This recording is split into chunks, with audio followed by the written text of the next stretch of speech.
ఏసే పరిష్కారము అనుదిన Bible television కార్యక్రమం ప్రేక్షకులందరికీ మన ప్రభువును ప్రియ రక్షకుడు అయిన యేసుక్రీస్తు వారి అత్యున్నతమైన నామమున వందనాలు.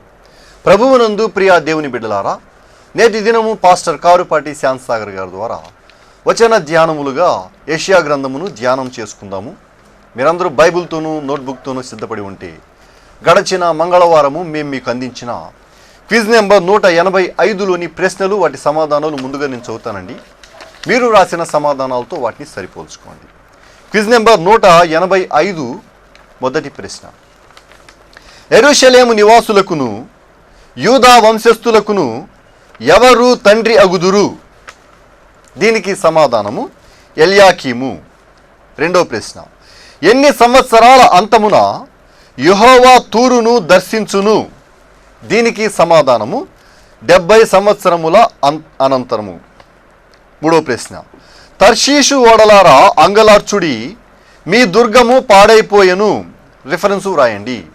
యెషయా గ్రంథము 23వ అధ్యాయము 14వ వచనము.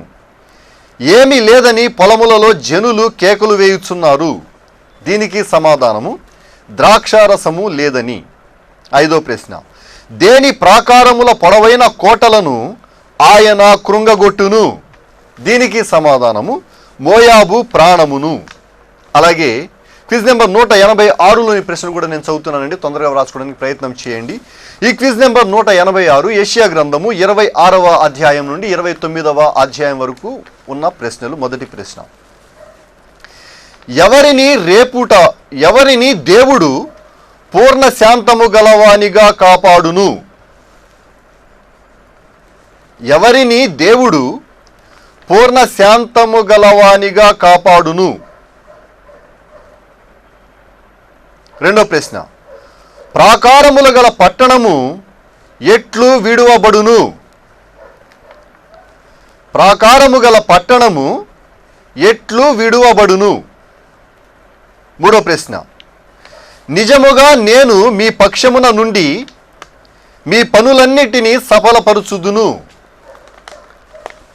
నిజముగా నేను మీ పక్షమున నుండి మీ పనులనన్నింటినీ సఫలపరుచుదును. నాలుగో ప్రశ్న. వారిని ఏది మృంగివేయుచున్నది? వారిని ఏది మృంగివేయుచున్నది? ఐదో ప్రశ్న, ఆఖరి ప్రశ్న. నీ స్వరము దేని వలె నేల నుండి వచ్చును? నీ స్వరము దేని వలె నేల నుండి వచ్చును? ఈ 5 ప్రశ్నలకు సరైన సమాధానాలు రాసి వచ్చే శనివారంలోగా మా కార్యాలయానికి పంపించండి. మీ పేరు, అడ్రస్సు రాయటం మర్చిపోకండి. క్విజ్ రాసే ప్రేక్షకులు 3 విషయాలు జ్ఞాపకం ఉంచుకోవాలి. మీరు క్విజ్ రాసే పోస్ట్ కార్డు ముందు భాగంలో మీ ప్రార్థన మనవులు రాయాలి. వెనక భాగంలో పైన ఖాళీ ప్రదేశంలో పైన క్విజ్ నెంబరు, క్రింద 5 ప్రశ్నల సమాధానాలు రాయాలి. అలాగే అడ్రస్ విభాగంలో పాస్టర్ కారుపాటి శాంతసాగర్ గారు, ఏసే పరిష్కారము, వేదరాజు సినిమా హాల్ వద్ద, పత్తేబాద, ఏలూరు అని రాయటం మర్చిపోకండి. క్విజ్ నెంబర్ 185కు మాకు సమాధానాలు రాసిన వారు పత్తేబాద నుండి వై సరోజిని, పమ్మి హన్నమ్మ, జేవియర్ నగర్ నుండి కె కుమారి, జయప్రద, దుర్గాభవాని, సంజయ్ గాంధీ కాలనీ నుండి జుజువరపు స్వర్ణభూషణం, రాఘవాచారి వీధి నుండి రాచేటి నవనీతం, దార్ల సుకుమారి, నవాబుపేట నుండి సిహెచ్ గోపాలరావు, పోతునూరు నుండి కొమ్మారెడ్డి అకుల, ప్రిస్కిల్లా, బట్టు సంకల్ప, బాలయోగి వంతెన నుండి P Soni, P Anuradha, R Jyothi, Goorjala Nirmala, Baburao, Nulukurthi Mariyamma, Nulukurthi Keerthana, Kothagudem నుండి కండవల్లి ఉదయరంజని, వెరోనిక, కె సుధారాణి, చాటపరు నుండి బేతాళ భారతి, భీమడోలు నుండి రొక్కాల మేరీ అపరంజమ్మ, ముండూరు నుండి వి సునీత, వెన్నవల్లివారిపేట నుండి బేతాళ దీవెనమ్మ, లంకపేట నుండి Y Prema Albert, Y Vinusha Mayuka, Sastrinagar colony నుండి కొడవలి మోహన్ రావు, టైటస్ నగర్ నుండి మేడిపల్లి సుజాత, ఏఆర్ లైన్స్ నుండి వి శిఖామణి, క్రిస్సి, ప్రెస్లీ, బి సరిత కుమారి, ఆగడాల లంక నుండి జయమంగళ రూతు, అమీనాపేట నుండి మూచెర్ల వనజ, క్రీస్తురాజపురం కాలనీ నుండి తాటిపాక లక్ష్మి. మీ అందరికీ ఏసే పరిష్కారము కార్యాలయం నుండి ధన్యవాదాలు తెలియజేసుకుంటూ ఉన్నామండి. మీరందరూ సిద్ధపడి ఉంటే పాస్టర్ కారుపాటి శాంతసాగర్ గారు ప్రార్థన చేసి ఈ దినపు వాక్య పరిచర్య చేస్తారు. ప్రభువునందు ప్రియమైన దేవుని బిడ్డలారా, దయచేసి ఈ రాత్రి కాలపు వాక్య భాగ నిమిత్తం ప్రార్థించండి. ఎపిసోడ్ స్పాన్సర్స్ కావాలి, ప్రార్థనలో జ్ఞాపకం చేసుకోండి. క్విజ్ రాస్తున్న వారు దినదినానికి తగ్గిపోతున్నారు. చూడండి, ప్రజలలో ఆధ్యాత్మిక ఆకలి నశిస్తుందా? ఆలోచించండి. ఆత్మీయ భ్రష్టత్వం వాక్యం లేకపోతే వచ్చేస్తుంది. జాగ్రత్త. వాక్యాన్ని వినటం కాదు, వాక్యాన్ని ధ్యానించటం కూడా అవసరం. ఊరికే మేము విని వెళ్ళిపోతున్నాములే అనుకుంటున్నారా? క్రైస్తవులలో అత్యధిక శాతం చూడటం లేదు ఈ ప్రోగ్రాం. ఒకప్పుడు వాక్యం వస్తే బాగుండని ప్రార్థనలు చేసిన వాళ్ళు సైతం ఏం చూస్తాంలేండి, మాకు తెలియని వాక్యం ఏంటి అని అనుకుంటున్నారు. కానీ వాక్యం చెప్తున్న నాకే చాలా కొత్తగా ఉంటుంది. ఏమిటి ఇంత లోతైన సత్యాలు ఇందులో ఉన్నాయా? ఎప్పుడూ చూడలేదే. బైబిల్ వర్సెస్ మధ్యలో ఉన్న కనెక్షన్స్, సంబంధాలు, పదము వెంబడి పదము యొక్క పరమార్థం ఏంటనేది ధ్యానంలో నేను నేర్చుకోగలిగాను. కనుక క్విజ్ రాయండి. క్విజ్ కొరకైనా మీరు బైబిల్ చదువుతారనే క్విజ్ నిమిత్తం కొంత సమయాన్ని మేము కేటాయించి కష్టపడుతున్నాం. క్విజ్ రాసిన బిడ్డలను దేవుడు దీవించినట్లు ప్రార్థించండి. ప్రార్థన. మమ్మను మిక్కిలుగా ప్రేమిస్తున్న మా ప్రియ తండ్రి, మీ పరిశుద్ధ ఘననామమునకు స్తోత్రాలు, కృతజ్ఞతలు. మీరు సజీవుడైన దేవుడు ప్రభు. మా ప్రేక్షకుల జీవితాల్లో మీరు రుజువు చేస్తున్నారు. వాక్యం వింటున్న ప్రతి ఒక్క వ్యక్తి జీవితం ఆశీర్వదించబడటానికి మీరు చేస్తున్నారు. మీకు వందనాలు ప్రభువా.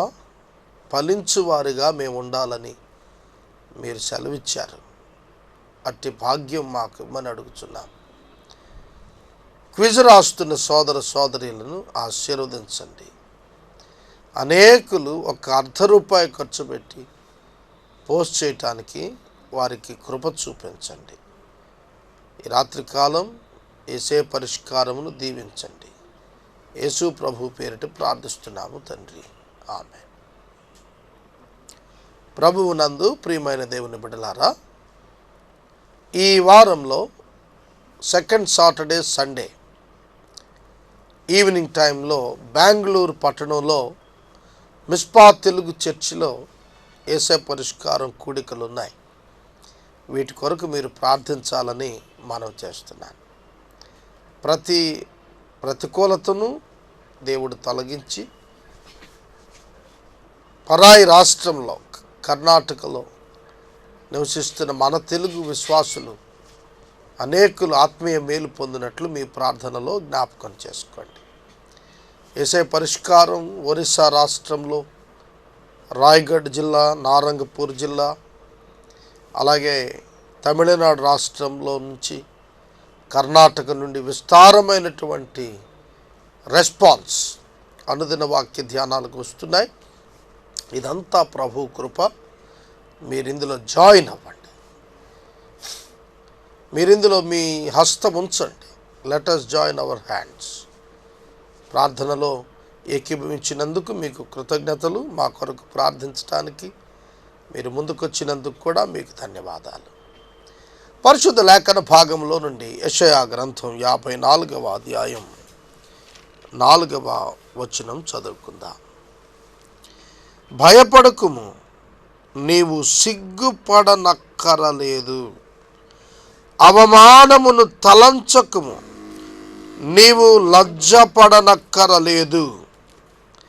నీవు నీ బాల్యకాలపు సిగ్గును మరచెదవు, నీ వైవిధ్యపు నిందను ఇక మీదట జ్ఞాపకము చేసుకొనవు.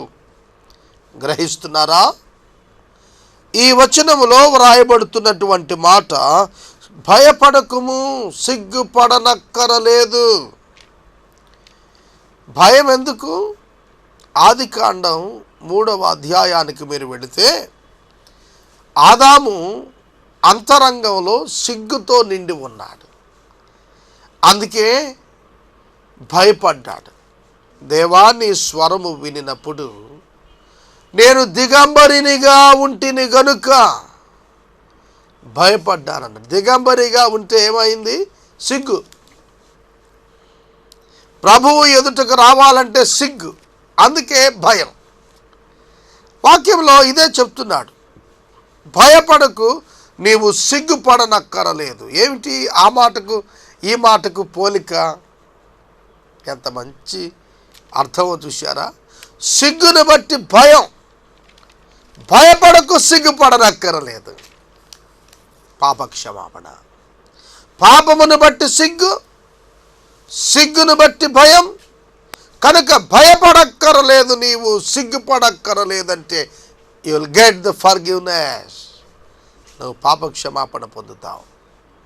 ఎంత కృపావాక్యం అండి ఈ వాక్యం. చెబుతుంటేనే తలంపు వస్తోంది కదా. చూడండి, నీవు భయపడనక్కర్లేదు, సిగ్గుపడనక్కర్లేదు, అవమానమని తలంచవద్దు. మానేసాయి, అవమానంగా తలంచవద్దు. కొన్ని పర్యాయాలు మనం అవమానంగా భావిస్తుంటాం. సరైన ట్రీట్మెంట్ మనకు ఎవరైనా చేయకపోతే, సరిగా రిసీవ్ చేసుకోకపోయినా, సరిగా సెండ్ ఆఫ్ ఇవ్వకపోయినా, సరిగా ట్రీట్ చేయకపోయినా మనం అవమానంగా భావిస్తాం. ఏమిటి, నేను ఇంత దైవ సేవకుడిని, లేక నేను ఇంత ఆఫీసర్ని, లేక నేను ఇంత విద్యావేత్తను, లేక నేను ఇంత ధనవంతుణ్ణి, లేక నేను ఇటువంటి గొప్ప వ్యక్తిత్వం గలవాడిని, నాకేంటి వీళ్ళు చేస్తోంది. అవమానంగా తలంచొద్దు అంటున్నాడు. తలంచవద్దు. పరిస్థితులు వస్తాయి, కానీ అది అవమానంగా భావించకు. అవమానం కాదది, తలెత్తుకునే దినం కొరకు సిద్ధపాటు. నీవు లజ్జపడనక్కరలేదు, నీ బాల్యకాలపు సిగ్గును మరుచెదవు, నీ వైవిధ్యపు నిందను ఇక మీదట నీవు జ్ఞాపకం చేసుకొనవు. బాల్యకాలపు సిగ్గు అంటున్నాడు, వైవిధ్యపు నింద అంటున్నాడు. బైబిల్ మీరు చూస్తే చాలా లోతైనటువంటి భావాలతో రాయబడింది. బాల్యకాలపు నిందకు, వైవిధ్యపు నిందకు. బాల్యకాలపు సిగ్గు, నిందను బట్టి సిగ్గు. వైవిధ్యపు నింద, వైవిధ్యం అంటే భర్తను కోల్పోయిన స్థితి. భౌతిక భర్తను కోల్పోయిన స్థితి నిందకు కారణమవుతుంది. ఈ లోకంలో ఈ కల్చర్ ఇప్పటికీ ఉంది. భర్త చనిపోయినటువంటి స్త్రీ ఎవరైనా ఎదురొస్తే వెధవముండా అని చెప్పి వెనక్కి వెళ్ళిపోతారు కదా. అది శుభసూచకం కాదని పోతారు. చూడండి, ఇప్పుడు సిటీస్లో విస్తరించిపోయే, ఎవరు భర్త పోయినా ఆవిడో భర్త ఉన్న ఆమె తెలియని పరిస్థితులు వచ్చాయి కూడా. కానీ ఇది ఒక నిందగా వారు భావిస్తారు. ఇప్పటికీ శుభకార్యాల్లో కానీ వాళ్ళు రారు, వాళ్ళను వస్తే మిగతా వాళ్ళు సరిగ్గా రిసీవ్ చేసుకోరు. ఎడ్యుకేటెడ్ సొసైటీలో నేను చెప్తోంది, ప్రియమైన దేవుని బిడ్డలారా, కొందరు ఐఏఎస్లు ఐపీఎస్ అధికారులట దేవుడి పేరు చెప్పుకొని మోసం చేస్తున్నటువంటి ఒక బాబా దగ్గరికి పోయి మ్రొక్కారు అని చెప్పి మీడియాలో రాశారు. ఎంత సిగ్గుచేటని రాశారు. మనుషులు అంతే. మనుషులు ఎంత పెద్దవారైనా, ఎంత చదువుకున్నా, ఎంత సంస్కారవంతులైనా కొన్ని మూఢాచారాలకు లోబడిపోతుంటారు. క్రైస్తవ్యంలో దానికి చోటు లేదు. మనిషిని ప్రేమించు, ఆచారం బట్టి మనిషిని తోసేయకు. కనుక క్రిస్టియన్ రిలీజియన్ బైబిల్ ప్రమోట్ చేయలేదు. క్రిస్టియానిటీ, క్రైస్తవ్యం వేరు, క్రైస్తవ మతం కింద వచ్చిన ఆచారం వేరు. మతం తీసుకెళ్ళి అవతల బారేయండి, మతానికి సంబంధం లేదు. క్రైస్తవం అనేది విశ్వాసం, మతం ఆచారం కాదు. కనుక ఆచారం వలన పొందే సిద్ధి ఏమీ లేదు బైబిల్లో. విశ్వాస సంబంధమైన సిద్ధి వర్ణించబడింది బైబిల్లో.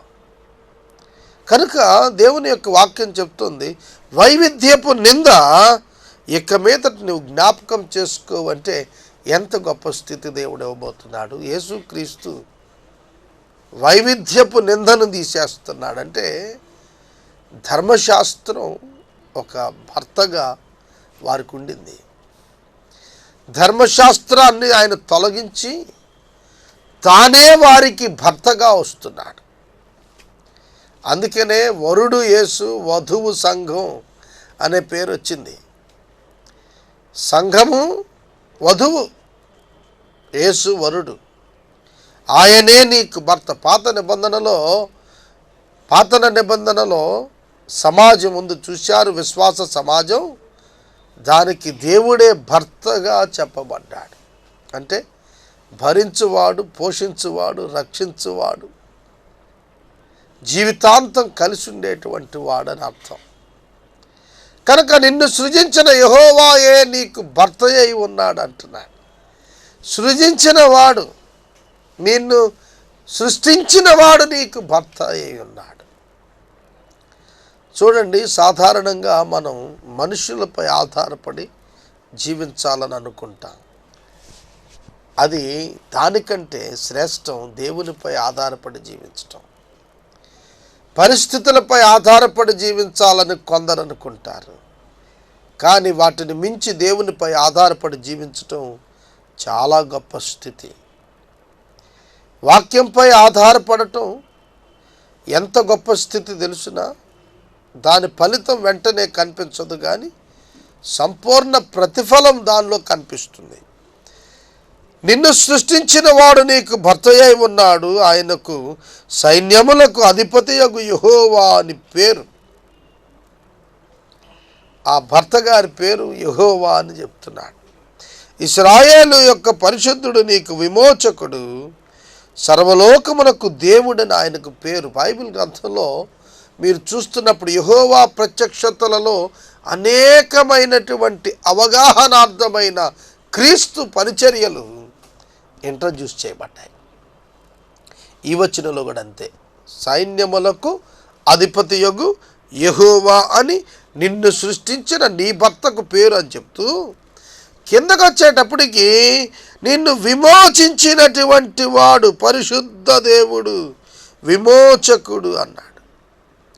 లూకా సువార్తలో తల్లి మరియతో గాబ్రియేలు దూత మాట్లాడుతూ ఆ పుట్టబోవు శిశువు పరిశుద్ధుడు అనబడతాడు అన్నాడు. ఆయన పరిశుద్ధుడైన దేవుడు. యెషయా గ్రంథం మనం 6వ అధ్యాయం చూస్తున్నప్పుడు పరిశుద్ధుడు పరిశుద్ధుడు పరిశుద్ధుడు అని మానక ప్రతిగానాలు చేస్తున్నటువంటి దూత గణాలు అక్కడ కనిపిస్తాయి. యేసు పరిశుద్ధుడు, యేసు విమోచకుడు. విమోచకుడు అంటే రక్తం చిందించి వెల చెల్లించినవాడు. మానవ విలువలో యేసు రక్తానికి వెల కట్టలేం.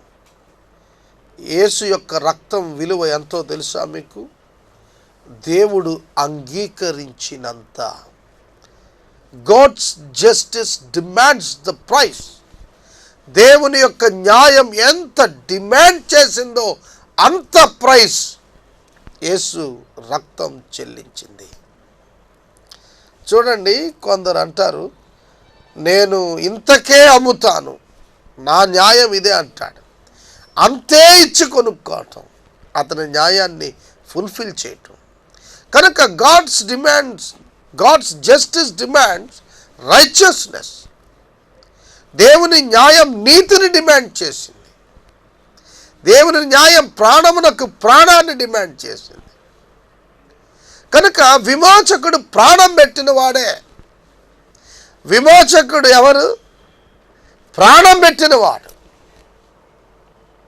ఆయన పరిశుద్ధుడై ఉండాలి.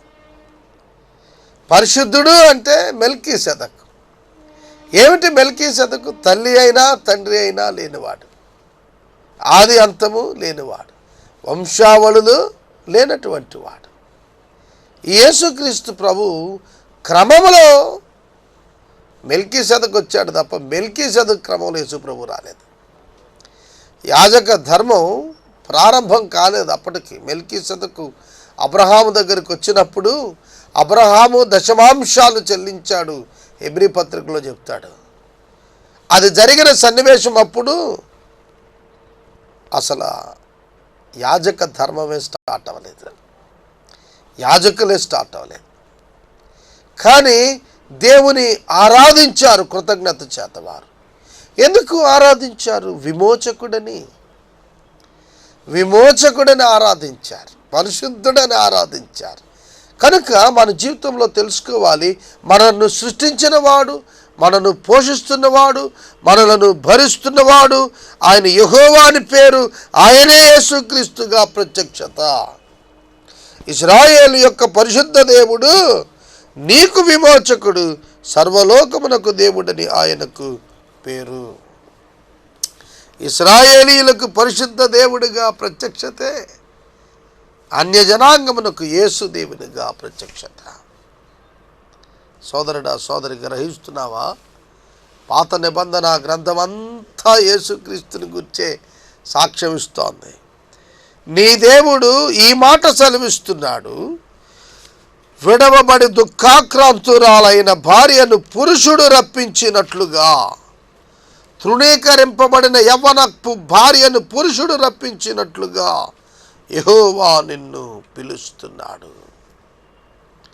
పుట్టింటికి పంపించేసిన భార్యను మరలా ప్రేమతో రప్పిస్తున్నట్లుగా అంటాడు.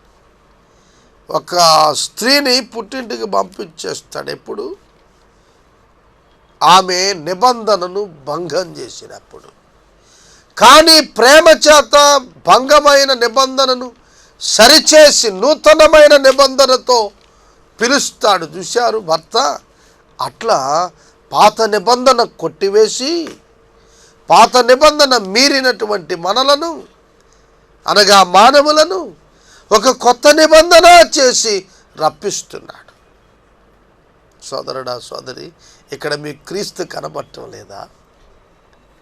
కొత్త నిబంధన చేసింది ఎవరు? యేసుక్రీస్తు ప్రభు. పాత నిబంధన చేసింది ఎవరు? మోషే భక్తుని యొద్ద యెహోవా దేవుడు. ఆయనే భర్త, ఆయనే శరీరధారిగా వచ్చాడు.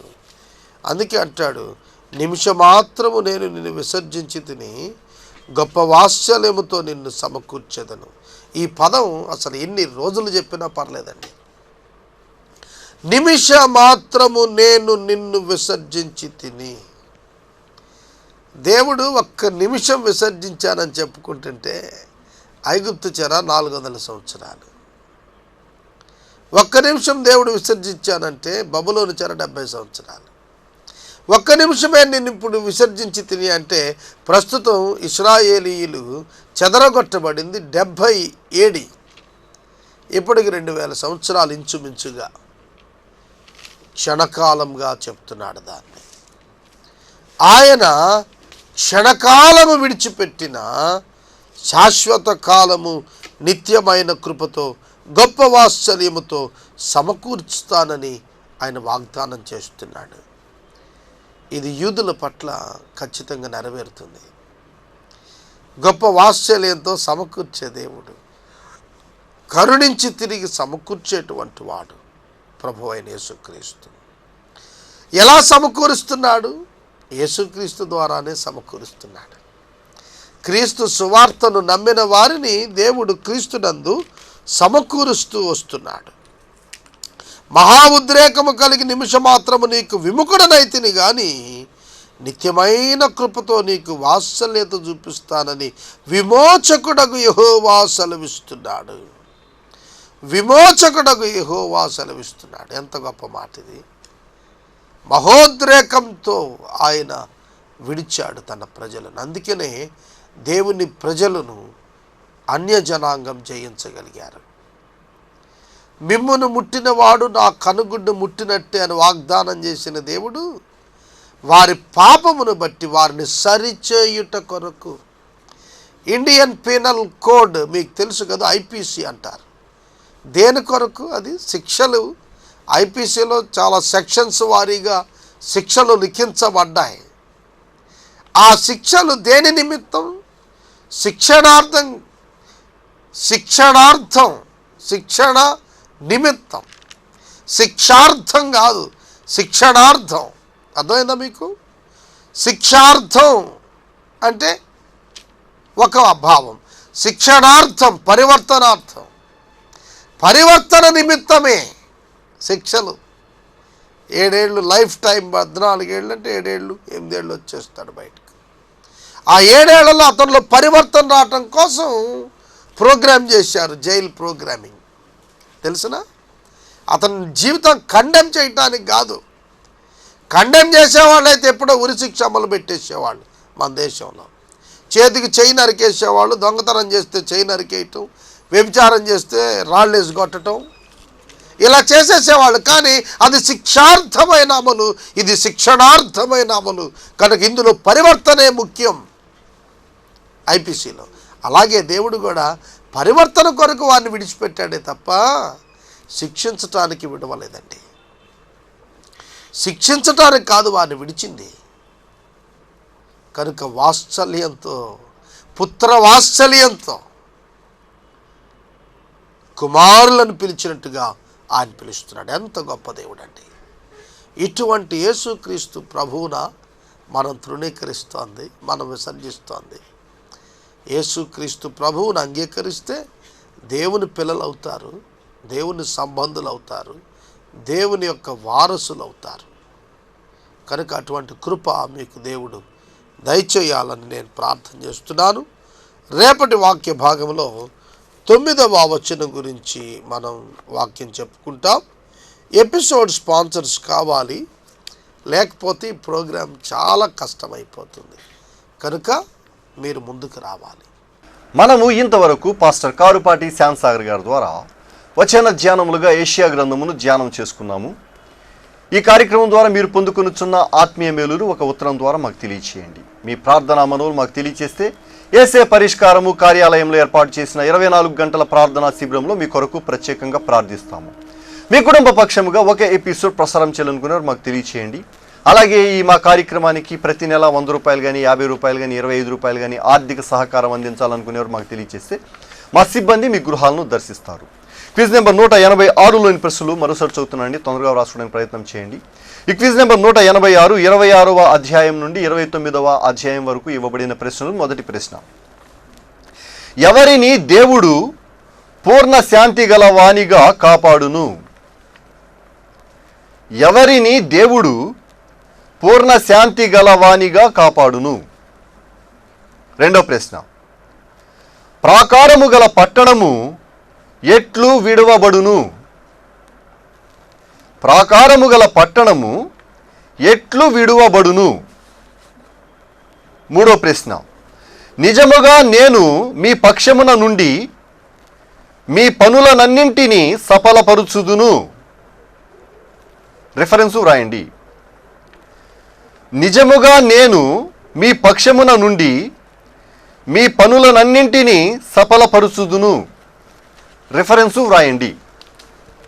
నాలుగో ప్రశ్న: వారిని ఏది మింగివేయుచున్నది? వారిని ఏది మింగివేయుచున్నది? ఐదో ప్రశ్న, ఆఖరి ప్రశ్న: నీ స్వరము దేని వలె నేల నుండి వచ్చును? నీ స్వరము దేని వలె నేల నుండి వచ్చును? ఈ 5 ప్రశ్నలకు సరైన సమాధానాలు రాసి వచ్చే శనివారంలోగా మా కార్యాలయానికి పంపించండి. మీ పేరు, అడ్రస్ రాయటం మర్చిపోకండి. ముగింపు ప్రార్థన ఆశీర్వాదాలతో ఈ కార్యక్రమాన్ని ముగించుకుందాం. ప్రార్థన చేసుకుందాం. దయచేసి తలలో వంచండి, ప్రార్థనలో ఏకీభవించండి. క్విజ్ రాసిన బిడ్డలను మరోసారి అభినందిస్తున్నాను. ప్రార్థన: మమ్మలను మిక్కిలిగా ప్రేమిస్తున్న మా ప్రియ తండ్రి, మీకు వందనాలు. వాక్యం విన్న బిడ్డలను దీవించండి, పరిష్కారమును కొనసాగించండి. జాతీయ పరిష్కారం కార్యక్రమాన్ని కూడా కొనసాగించండి. ప్రింట్ మీడియా పరిచర్యకున్న తీవ్రమైన ఆర్థిక అవసరతలు కృపా సమృద్ధి నుండి అనుగ్రహించండి. ప్రభు, పరిష్కారమునకు హాని కలుగు చేసే ప్రతి ఆయుధాన్ని, ప్రతి వ్యక్తిని నిర్మూలనం చేయండి, నిర్వీర్యం చేయండి. ప్రభువా, ఈ రాత్రికాలం మమ్మల్ని మీ చేతికి అప్పగించుకుంటూ మీ కృపా సత్యములు మా వెంట రానియమని, మా ప్రేక్షకులను దీవించమని యేసు ప్రభు పేరిట అడుగుచున్నాము తండ్రి. ఆమెన్. మన తండ్రి అయిన దేవుని ప్రేమ, కుమారుడైన యేసుక్రీస్తు వారి కృప, పరిశుద్ధాత్మ దేవుని యొక్క అన్యోన్య సహవాసం సదాకాలం మనందరికీ తోడై ఉండును గాక. ఆమెన్.